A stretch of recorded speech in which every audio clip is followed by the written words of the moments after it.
Chicken momo ভালোবাসে না এরকম বাঙালি কিন্তু হাতে গোনা কয়েকজন। তবে আজ শুধু চিকেন নয়, আমি আপনাদের সাথে শেয়ার করব ভালোভাবে বাড়িতেই খুব ইজিলি কিভাবে ভেজ এবং চিকেন মোমো বানানো যায়। চলুন আগে চিকেনের স্টাফিংটা তৈরি করি। এখানে কিছুটা চিকেন নিয়ে ভালোভাবে এটাকে মিক্সিতে ব্লেন্ড করে নিয়েছি। সাথে নিয়েছি গোলমরিচ, কাঁচা লঙ্কা বাটা বা কাঁচা লঙ্কার গুঁড়ো নিতে পারেন, শুকনো লঙ্কার গুঁড়ো নিতে পারেন, পরিমাণ মতো নুন, পেঁয়াজ, আদা রসুনের পেস্ট, গোলমরিচ, অল্প একটু লেবুর রস আর ধনেপাতা, সাথে অল্প পরিমাণে সয়া সস দিয়ে ভালোভাবে মিশিয়ে একটুখানি ঢেকে রাখতে হবে। এখানে আপনারা চাইলে এমএসজি ইউজ করতে পারেন, তবে আমার কাছে ছিল বলে আমি ইউজ করেছি। এটা কিন্তু কমপ্লিটলি।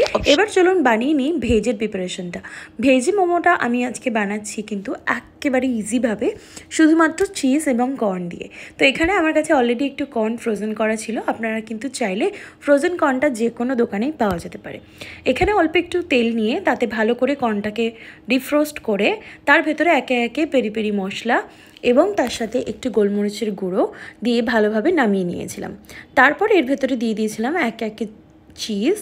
এখানে আমি চিজটা গ্রেট করেই মিশিয়ে নিচ্ছি, আপনারা চাইলে কিন্তু প্লেন চিজও ইউজ করতে পারেন বা মজারেলা। সাথে দিয়ে দিচ্ছি একটু পিৎজা মিক্স আর অরিগ্যানো। এই দুটোকে ছাড়া আমি তো পিৎজা বা চিজের কোনো জিনিস খেতেই পারি না। তো এই দুটোকে দিয়েই আমার রেডি হয়ে যাবে ভেজের প্রিপারেশনটা।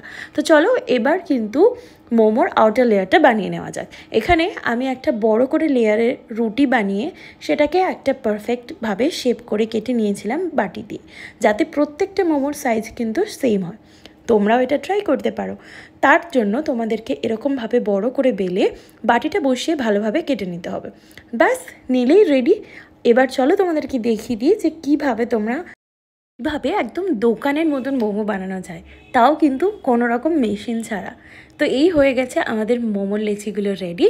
আর এবার বেশ খানিকটা পুর নিয়ে ভালোভাবে ফোল্ড করে নিতে হবে। প্রথমে টাকোসের মতন একটা ফোল্ড করে নাও, আর তারপরে দুই দিক থেকে এরকম ফোল্ড করতে করতে চলে এসো সামনের দিকে। ব্যাস, দিলেই রেডি একদম পারফেক্ট হ্যান্ডমেড মোমো। এবার এটাকে ভালোভাবে একটু স্টিমে ঘুরিয়ে নিলেই রেডি আমাদের চিকেন এবং ভেজ মোমো।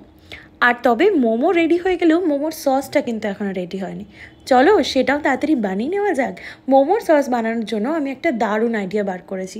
টমেটো সসের মধ্যে তোমরা যদি একটু পেরি পেরি মশলা বা তোমার গোলমরিচ বা দুটো একসাথেও ইউজ করতে পারো, সব কিছু দিয়ে দিলে কিন্তু অদ্ভুতভাবে এটা কিন্তু একদম মোমোর সসের মতো রেডি হবে। তো চলো, মোমো তো রেডি, এবার গরম গরম চিকেন মোমো এনজয় করি। Okay, bye. ভিডিওগুলো ভালো লেগে থাকলে অবশ্যই চ্যানেলটাকে সাবস্ক্রাইব করে দিও। Thank you so much.